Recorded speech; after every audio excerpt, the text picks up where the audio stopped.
I was in a conversation with one of my students the other day, and she asked me this question. She asked me why she was feeling sad about a life she'd never even had. And I asked her what she meant by that. And she said, well, she'd been with her partner for 6 years. And when they split, she didn't just grieve him. She grieved the house that she had half designed in her head. She grieved the Sunday mornings she'd imagined would go on forever and ever.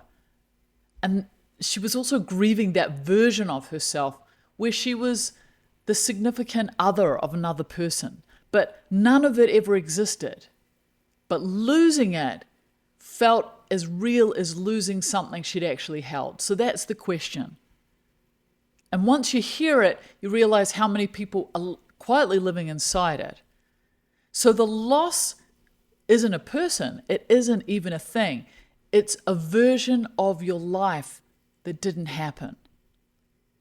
The relationship that didn't work out the way you hoped. Maybe the career that took a different shape than you had imagined. So the version of yourself you thought you would be by now, maybe more settled, more certain, more at peace. That life that existed very specifically and vividly in your mind, and then slowly it didn't exist. I've carried versions of this myself, relationships that I thought would last, maybe paths I set out on that led somewhere else entirely. And for a long time, I didn't understand why I felt this low-grade sadness about these things, even when my life was fine. It was good even. I had meaningful work, I had people I loved, and I had to really look and see what this feeling was. I was grieving, not in a dramatic way, not in a way that looked like grief from the outside, but genuinely mourning this parallel life I'd imagined that I might have and didn't end up having. So there's a name for this, it's called ambiguous loss. There's a wonderful woman called Pauline Boss. She developed this as a theory. She spent her whole career studying grief that doesn't actually have a clear ending. So that's a loss where the person or the thing isn't fully gone, but it isn't fully present either. And she was writing primarily about families with a loved one missing, or families where they were experiencing dementia. But I think that concept extends wider. Because when you grieve a version of your life, there's no body, there's no moment of closure. The imagined life just fades, and you can be standing in the middle of a perfectly good actual life, but be still quietly mourning the one that didn't happen. So what makes it harder is the shame, because who are you to grieve something that you actually never had? People have real losses. People have gone through genuinely terrible things. And here you are grieving a path that you didn't take, or a relationship that didn't materialize, or a version of yourself that existed only in your imagination. And for some people that can feel self-indulgent or even ungrateful. But we've got to understand that grief doesn't rank itself by legitimacy. So our hearts don't know the difference between a real loss and an imagined loss, because both activate the same pain circuits in our brain.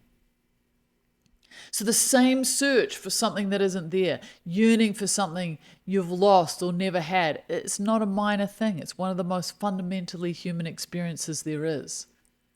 So what do you do with it? Well, the first thing is to let it be real, to not minimize it, to not tell yourself you shouldn't feel this way.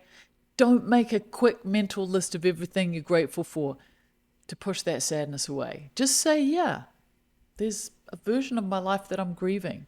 That's real. It makes sense that I feel it.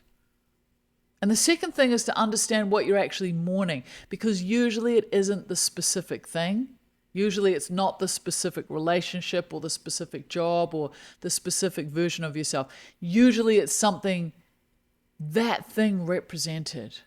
Might have represented safety or belonging or proof that you were enough.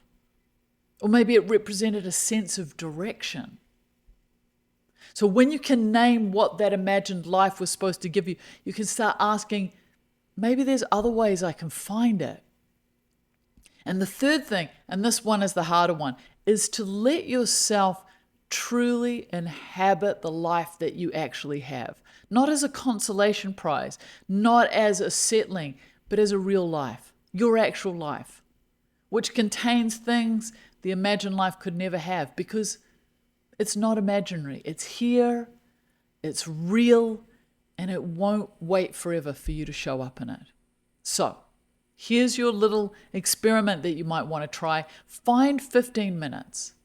Find something to write with. Write down, honestly, that version of your life that you thought you would have by now.